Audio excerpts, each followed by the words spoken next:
পালানোর আগে নিজের রুমের এসিটাও বন্ধ করে রেখে যেতে পারেননি ক্ষমতাচ্যুত প্রধানমন্ত্রী শেখ হাসিনা। অনেকগুলো লাগেজ গুছিয়ে রাখা হলেও সাথে নিতে পেরেছেন হাতে গোনা কয়েকটা। পছন্দের শাড়িসহ অনেক কিছু রেখে যেতে হয়েছে গণভবনে।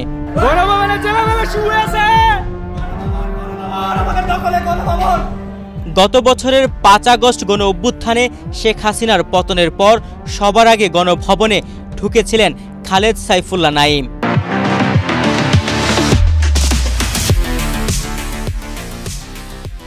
এক পর্যায়ে ঢুকে পড়েন শেখ হাসিনার বেডরুমেও। সেদিনের স্মৃতি তুলে ধরে জানালেন শেখ হাসিনা পালিয়ে যাওয়ার পর কেমন ছিল তার রুমের চেহারা। আমি যখন স্বৈরাচার শেখ হাসিনার রুমে ঢুকি তখন আমি দেখতে পাই হচ্ছে আপনার এসি অন। তো এসি অন করার অর্থ হচ্ছে এই স্বৈরাচার শেখ হাসিনা পালানোর সময় তার এসি বন্ধ করতে পারে নাই। তো এ থেকে আমরা বুঝতে পারি কি যে এই দেশে আর যদি কোনো স্বৈরাচার তৈরি হয় সে তো এসি তো দূরে থাক, সে তার কোনো কিছু নিয়ে শেখ হাসিনা তো পালানোর সুযোগ পাইছে, ও সে অন্যকে পালানোরও সুযোগ পাবে না। তো আপনার হচ্ছে শুধু শেখ হাসিনা তার এসির সুইচ না, শুধু সে তার যে আসবাবপত্র, যে ধরেন আপনার তার ট্রলি লাগেজ, এগুলো সে নিতে পারে নাই। কারণ আমি দেখতেছি তার বেডের সাথে তার হচ্ছে এই লাগেজগুলো সব এলোমেলো অবস্থা, মানে যেমন আপনার হচ্ছে লাগেজগুলো টান দিবে সে টান দিয়ে নেওয়ার মতো তার সেই সময় ছিল না। গত বছরের ৩ আগস্ট থেকেই শেখ হাসিনার পতনের বিষয়টি নিশ্চিত ছিলেন আন্দোলনকারীরা। অভ্যুত্থান সফল করার পর গণভবনে ঢুকে কে কি করবেন তা নিয়ে সামাজিক যোগাযোগ মাধ্যমে চলছিল আলোচনা। সে সময় প্রধানমন্ত্রীর বেডরুমে যাওয়ার ইচ্ছে জানিয়েছিলেন খালেদ সাইফুল্লাহ। দেখে থাকবেন যে ৩ তারিখে একটা হচ্ছে আপনার ফেসবুকে কিন্তু একটা চাওয়ার সৃষ্টি হয়েছে যে আপনার গণভবনে বা সংসদ ভবনে যদি আপনি ঢুকতে পারেন আপনি কে কি করবেন। তখন কেউ ওখানে ফেসবুকে কেউ লিখছিল যে আপনার হচ্ছে আমরা গণভবনে কেউ ঢুকে চা খাবে, কেউ নাস্তা খাবে, কেউ শেখ হাসিনার বেডে কেউ শুয়ে থাকবে, সংসদ ভবনের হচ্ছে যেখানে সাংসদরা যেখানে কথা বলে সেখানে চেয়ারে বসবে।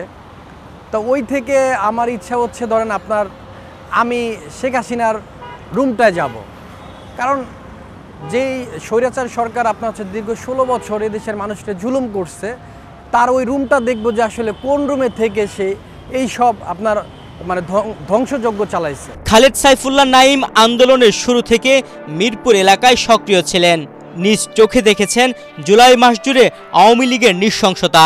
১৮ তারিখে আমাদের বৃহত্তর মিরপুরে ২০ থেকে ২২ জন শুধু বৃহত্তর মিরপুরে মারা গেছে। আর বিশেষ করে আমাদের যে হত্যাযজ্ঞ যে চালাইছে ফায়ার সার্ভিসের সামনে, প্লাস হচ্ছে আপনার আজমল হসপিটালের সামনে।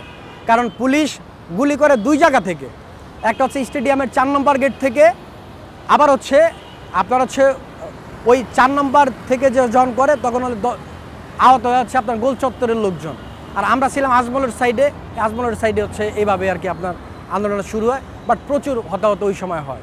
শুধু শিক্ষার্থীই নন, ২৪-এর অভ্যুত্থানে ভূমিকা রেখেছেন রিক্সা চালক থেকে শুরু করে সব শ্রেণী পেশার মানুষ। আন্দোলনের সময় সবাই ছিল ভাই। এই আন্দোলন আপনার যদি বলি যে এই আন্দোলন কারো একক না ভাই, এই আন্দোলনে ছাত্র, যুবক, শ্রমিক, লেবার, সাংবাদিক থেকে শুরু করে সবাই ছিল ভাই।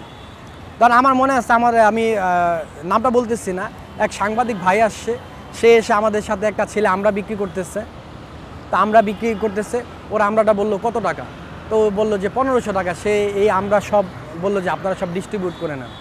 তো এই আন্দোলনের সময় ভাই সর্বশ্রেণীর মানুষ, দাদা থেকে দাদা, বাবা এবং সন্তান, এই ৩ প্রজন্মের সবাই ছিল ভাই।